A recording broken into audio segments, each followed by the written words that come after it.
अब डिग्री तो माँ बाप के पैसा से ले लिए 1.5-2 लाख खर्चा करके, अब मेन उन लोग का पड़ाव आ गया है कि देखते हैं कि वो पास कर पाएंगे कि नहीं पाए। और ये कोई नौकरी नहीं है कि एलिजिबल टेस्ट है, और इसमें अगर ध्यान नहीं दिया, अगर फेल हो गए तो बाद में जब वैकेंसी आएगी 50,000 60,000 वैकेंसी आएगी ना, तो उस समय आपके पापा बोलेंगे भरी बेटी भरी बेटा, तो उस समय आप क्या बोलिएगा कि हम टेटे नहीं पास किए हैं। जय हिंद दोस्तों, मैं हूं दिनेश, आप सभी को मेरे YouTube चैनल पे बहुत बहुत स्वागत है। आज हम लोग झारखंड टेट पे जो है वो डिस्कस करने वाले हैं, और दोनों 1 to 5 के लिए भी हम डिस्कस करेंगे और 6 to 8 के लिए भी डिस्कस करेंगे। दोनों के सिलेबस पर भी हम बात करेंगे, और इस सिलेबस के आधार पे मैं बताऊंगा कि झारखंड टेट में ज़्यादातर स्टूडेंट जो है वो फेल होने वाले हैं, और खास करके 1 to 5 वाले जो है वो ज़्यादा फेल होंगे। तो ये वीडियो बहुत ही इंपॉर्टेंट होने वाला है। अगर आप टीचर बनने की सपना देख रहे हैं तो अभी से ही क्या क्या करना है, इसके लिए मैं ये वीडियो में चर्चा करूंगा। क्या रणनीति होना चाहिए कि आप झारखंड टेट को जो है वो पछाड़ देंगे और पास कर देंगे। अन्यथा झारखंड टेट देखिए 8 साल बाद आ रही है, पिछले बार 2016 में आई थी। अगर चूक गए तो पता नहीं आपका बुढ़ौती में कहीं ना आए, तो फिर टीचर बनने का सपना जो है वो चूर चूर हो जाएगा। तो इसीलिए इसे गंवाना नहीं है। और आपको ये भी डिस्कस करेंगे कि कितना दिन आपको समय दिया जाएगा ये झारखंड टेट की तैयारी करने के लिए। तो आपके पास मैं सीधा डिक्लेयर कर देता हूं कि आपके पास 1.5 से 2 महीना आपके पास समय है। 1 महीना जो है ये फॉर्म भरने का जो समय दिया है उसमें, और लगभग फॉर्म भरने के बाद आप उधर लगभग 15 दिन आप मान लीजिए। अब मैं ऐसा इसलिए कह रहा हूं क्योंकि देखिए कल एक जेपीएससी ने एक वैकेंसी निकाला, वन संबंधित एक वैकेंसी है, जिसको जो है वो भरने का अंतिम पेमेंट कटाने का अंतिम तिथि जो है वो 11 अगस्त तक दिया है, और 18 अगस्त से जो है वो एग्जाम ले रहा है। 5 चरण में वो एग्जाम होने वाला है। तो पहला चरण जो है वो स्टार्ट कर दिया, और सिलेबस उसका भी देखिएगा तो दिमाग खराब हो जाएगा। ये हिस्ट्री, पॉलिटी, ज्योग्राफी सारा कुछ है उसमें, और उसके एग्जाम मात्र कितना दिन में कर ले रहा है, तो 7 दिन में। फॉर्म भरने के बाद मात्र 7 दिन में एग्जाम प्रारंभ हो रहा है। तो हम लोग को भी मतलब कि झारखंड टेट वाले को भी कहीं ऐसा ही ना कर दे, क्योंकि जो है वो 22 अगस्त तक जो है वो फॉर्म भरने का अंतिम तिथि है। तो उधर से आप 15 दिन 10 दिन मान लेंगे, क्योंकि सरकार जो है वो चाहेगी कि इलेक्शन से पहले जो है ये वैकेंसियां जितने भी लाएं वो उसका एग्जाम ले ले। तो इसी पे आपको ध्यान रखना है कि हमें 1 से 1.5 महीना के अंदर में ही क्या करना है, तो ये पूरे सिलेबस को कवर करना है। और मैं इसलिए बोला कि 1 to 5 वाले ज्यादा क्रॉस होंगे, क्योंकि इन लोगों का सिलेबस जो है वो बहुत बड़ी है, और ये सिलेबस जो है वो बहुत डीपली से भी पूछा जा रहा है। मैं कहा कि ज्यादातर 1 to 5 वाले फेल होंगे। ऐसा इसलिए कहा कि जब मैं इसमें सिलेबस देखा और जब इसकी सेट मार रहा हूं तो बहुत डीप से पूछा जा रहा है, और सिलेबस में जो दिया हुआ है, इसके विषय सूची में जो विषय दिए हुए हैं, जब सेट मार रहा हूं तो उन विषयों से भी हटकर जो है वो क्वेश्चन है। तो इसका मतलब कि ओवरऑल आपको पूरा का पूरा हिस्ट्री पढ़ना है, पूरा का पूरा ज्योग्राफी पढ़ना है। अभी मैं सारा इस बुक से दिखाऊंगा कि कैसे क्या क्या किया हुआ है। सबसे पहले तो मैं ये चर्चा कर लेता हूं कि स्टूडेंट्स अब ये माइंड में रखे हुए हैं कि केवल 60% लाएंगे तो हम पास हो जाएंगे। 60% मतलब एक जनरल वाला के लिए हम एक टारगेट लेके चल रहे हैं। अगर 150 क्वेश्चन है दोनों तरफ, 1 to 5 के लिए भी और 6 to 8 के लिए भी, तो 60% मतलब कि 150 का 60% निकाल लेंगे तो आपका क्या हो जाएगा, 15 छक 90। तो 90 क्वेश्चन जो है आपको एनी हाउ सही करना होगा।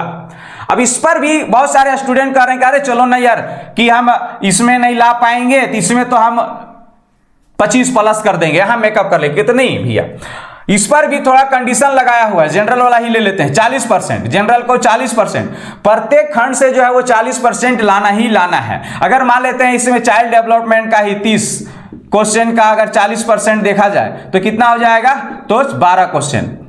अब बहुत सारे दिमाग में बहुत कोई के दिमाग में ये केमिकल लोचा है, अरे 40% लाना है, तो प्रत्येक खंड से 40-40 में से मतलब कि 40-40% लाएंगे, मतलब 12-12 क्वेश्चन तो मैं पास हो जाऊंगा। तो फिर भी आप नहीं पास होंगे।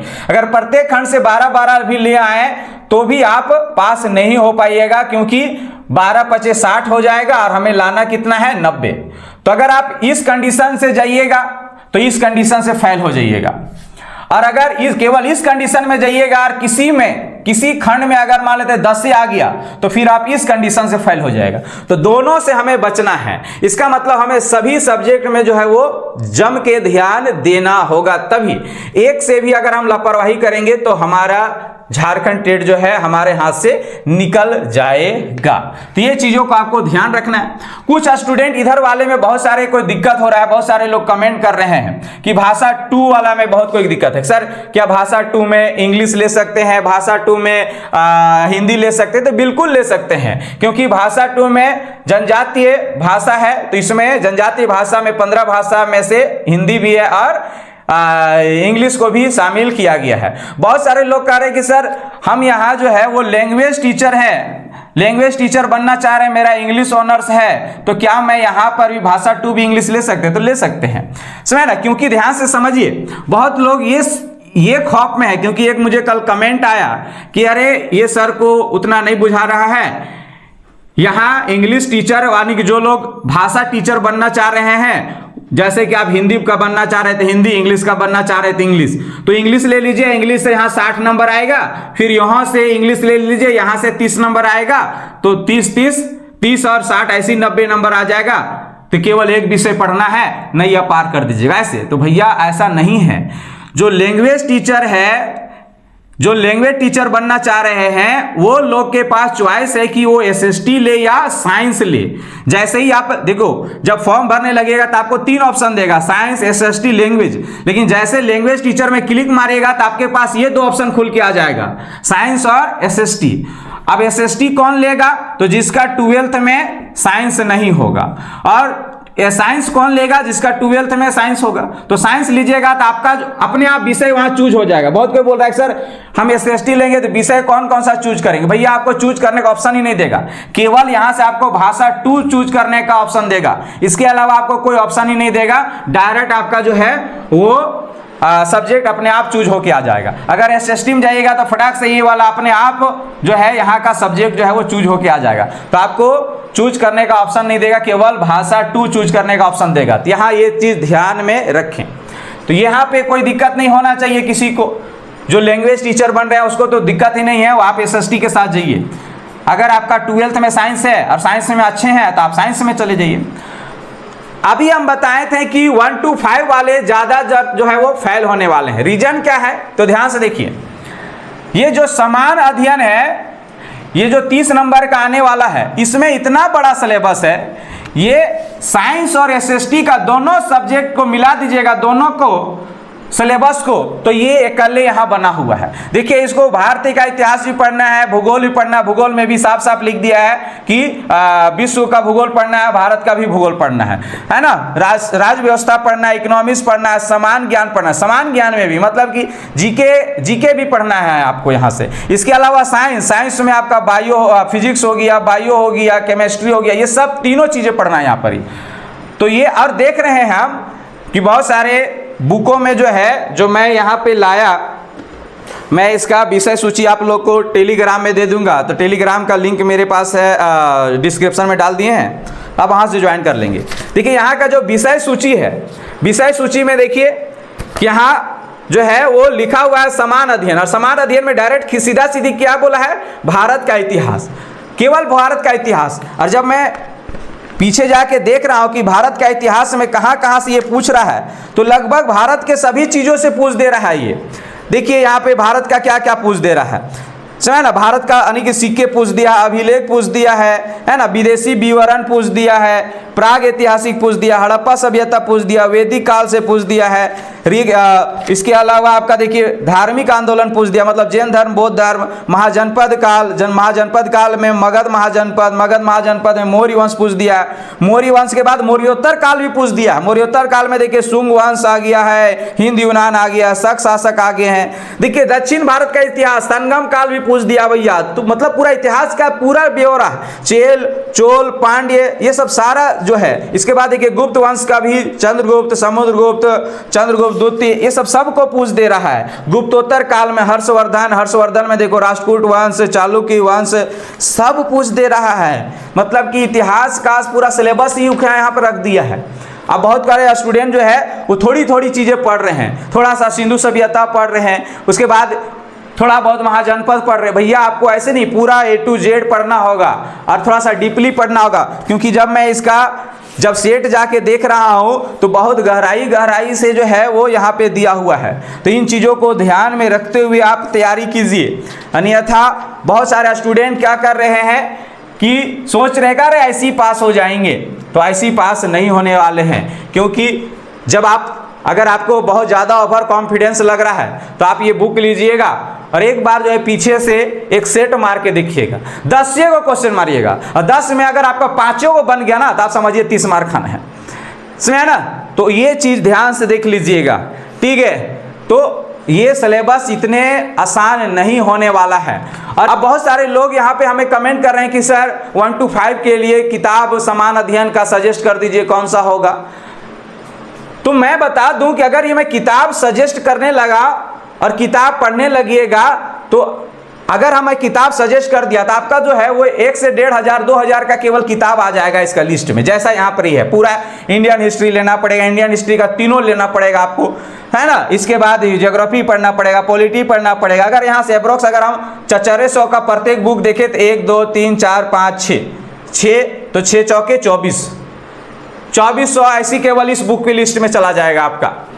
तो आप इन चीज़ों का भी जब बुक ला के पढ़िएगा ना तो आपको जो है 2 घंटा में बोरिंग लगेगा, और बुक को ऐसे करके रख दीजिएगा और अल्टीमेटली आप क्या कीजिएगा, यूट्यूब से सर्च कीजिएगा या फिर कोई कोचिंग की तलाश कीजिएगा। तो फिर आप ये पैसा बेकार में फंसाएंगे। आप क्या कीजिए कि केवल आप इस तरह से सेट लीजिए, और सेट में जो है आप पहले तो देखिए कोई मार्केट जाइएगा और वहाँ बोलिए सर हमको इंडियन हिस्ट्री दीजिएगा। अब इंडियन हिस्ट्री के क्या कीजिएगा, आप उसका गते ही से विषय सूची को क्लिक कर लीजिएगा, क्योंकि बहुत कोई के समझे में नहीं आ रहा है विषय सूची के कर बाद क्या पढ़ना है। तो विषय सूची को जो है वो क्लिक कर लीजिएगा और वही वाला आप जो है वो नोट कर लीजिएगा और देखते जाइए प्रत्येक दिन। जैसे कि विषय सूची में मान लेते प्राग ऐतिहासिक काल, पहला प्राग ऐतिहासिक पढ़ लीजिए। प्राग ऐतिहासिक काल में पाषाण काल में पूरा पाषाण, मध्य पाषाण, नवपाषाण, उसके बाद आदि ऐतिहासिक काल में सिंधु सभ्यता पढ़ने के बाद आ जाएंगे आप वैदिक सभ्यता पढ़ने के बाद महाजनपद काल, महाजनपद में मगध महाजनपद में 7 राजवंश, हर्यक वंश, शिशुनाग वंश, नंद वंश, मौर्य वंश, शुंग वंश, कन्नौ वंश। इसके बाद फिर कनिष्क आ जाइएगा, कनिष्क के बाद फिर आप गुप्त वंश आ जाइएगा, गुप्त वंश के देखने के बाद आप हर्षवर्धन आ जाइएगा, प्राचीन भारत खत्म हो जाएगा आपका।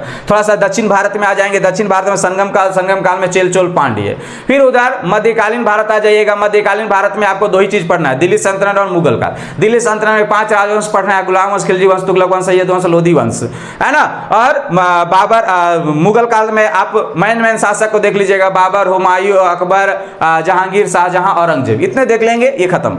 फिर इस तरह से आप ये सूची देख लीजिएगा, सूची बना लीजिएगा, नहीं तो बुक से आपको समझ में नहीं आने वाला है। ये चीज आपको ध्यान में रखना है।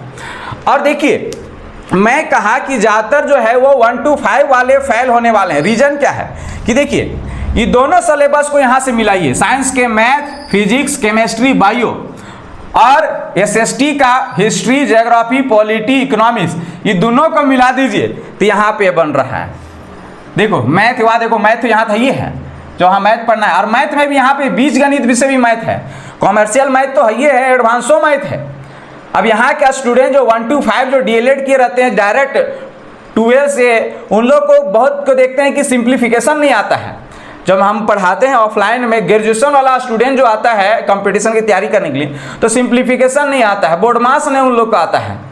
तो ऐसे स्टूडेंट मिलते हैं। तो डिग्री तो ले लिए हैं, लेकिन अब डिग्री तो माँ बाप के पैसा से ले लिए 1.5-2 लाख खर्चा करके, अब मेन उन लोग का पड़ाव आ गया है कि देखते हैं कि वो पास कर पाएंगे कि नहीं पाए। और ये कोई नौकरी नहीं है कि एलिजिबल टेस्ट है, और इसमें अगर ध्यान नहीं दिया, अगर फेल हो गए तो बाद में जब वैकेंसी आएगी 50,000 60,000 वैकेंसी आएगी ना, तो उस समय आपके पापा बोलेंगे भरी बेटा, तो उस समय आप क्या बोलिएगा कि हम टेटे नहीं पास किए हैं। तो आप इस पर ध्यान दीजिए अभी से। बहुत सारे स्टूडेंट सोच रहे हैं फॉर्म भरने के बाद, फॉर्म भरने का 22 अगस्त दिया ना जी, उसके बाद पढ़ेंगे ना, तो ऐसे नहीं। फॉर्म भले ही आज नहीं भरे, लेकिन पढ़ैया आज से स्टार्ट कर दीजिए। ये चीज़ें आपको याद रखना है। मार्केट में जाइए 500-600 का आप अगर जो चीज़ भरे हैं, दोनों भरे हैं तो दोनों वाला लीजिएगा, और एक भरे हैं तो एक वाला लेके उसका विषय सूची लिखिए। और विषय सूची लिखने के बाद आप क्या करिए, जैसे कि हिस्ट्री है, तो मैं यहाँ पर ही हिस्ट्री का जो है वो 1 बाय 1 पढ़ा रहा हूँ। जैसे कि प्राग ऐतिहासिक काल पढ़ा दिया, इसके बाद सिंधु सभ्यता मैं पढ़ा दिया हूँ, इसके बाद मैं वैदिक काल पढ़ाऊंगा, उसके बाद महाजनपद काल पढ़ाऊंगा। तो ये सीक्वेंस पढ़ा रहा हूँ। उसी तरह ज्योग्राफी में भी सीक्वेंस पढ़ा रहा हूँ। तो ये चीज़ें आपको ध्यान में रख के और सबका 1 बाय 1 नोट्स बनाइए। मार्केट में जाइए, कम से कम जो है वो हाफ दर्जन आप पहले जो है हाफ दर्जन जो है वो आप कॉपी ले लेंगे, 50-50 रुपया वाला कॉपी ले लेंगे और वहाँ नोट्स बनाते चलेंगे और एक हाइलाइटर ले लेंगे, मेन पॉइंट को आप हाईलाइट करते चलेंगे। तो ऐसे आज से ही ध्यान दीजिएगा, तभी आप जो है वो पास हो पाइएगा। अन्यथा ये सब का सेट मारिएगा ना तो आपका दिमाग खराब हो जाएगा। अगर नहीं पढ़े होंगे तो 10 में अगर 2 बन जाएगा तो बजरंगबली की वजह से बनेगा, है ना, जय बजरंगबली। ऐसे तो इन चीज़ों को ध्यान में दीजिए। ऐसा नहीं कि केवल डिग्री ले लिए और आगे चल के फिर पछतावा होगा। तो आपके पास हार्डली 1.5 से 2 महीना है। मैं इसलिए बोला क्योंकि मैं बताया कि वनरक्षी का जेपीएससी ने वनरक्षी का एक वैकेंसी निकाला, जो डायरेक्ट देखिए कि अगला 18 तारीख से जो अगस्त से एग्ज़ाम है। तो कितना दिन समय दे रहा है, तो उसी तरह 22 अगस्त तक इसका फॉर्म भरने का समय है। तो सोच लो कि सितंबर के फर्स्ट वीक या सेकेंड वीक में इसका एग्ज़ाम होने वाला है। तो इन चीज़ों को ध्यान में रखते हुए आप लोग जो है वो तैयारी कीजिए। और मैं सभी विषयों का जो है प्लेलिस्ट बना दिया हूँ। जो मेरा वीडियो देख रहे हैं तो वहाँ आप मेरा नाम पे दिनेश देव पे क्लिक कीजिएगा तो आप होम में चले जाएगा और होम में जाने के बाद आप प्लेलिस्ट में जाके 1 बाय 1 देख लीजिएगा। सारा का मैं प्लेलिस्ट बना दिया हूँ। खास करके मैं इसको कवर कराऊंगा। ये सब आप लोग खुद से कवर कीजिए। ये सब का चाइल्ड डेवलपमेंट वगैरह का बुक पे ले लीजिए, भाषा 2 पे जो भी लिए हैं, खोटा लिए तो खोटा का बुक लीजिए। इन सब में ग्रामर मुख्य रूप से पढ़ना है। मैथ वगैरह में कॉमर्शियल मैथ वगैरह है तो आप प्रॉफिट लॉस एसआई वैसाई जो है आराम से देख लीजिए। चलिए मिलते हैं नेक्स्ट वीडियो में, तब तक के लिए गुड बाय।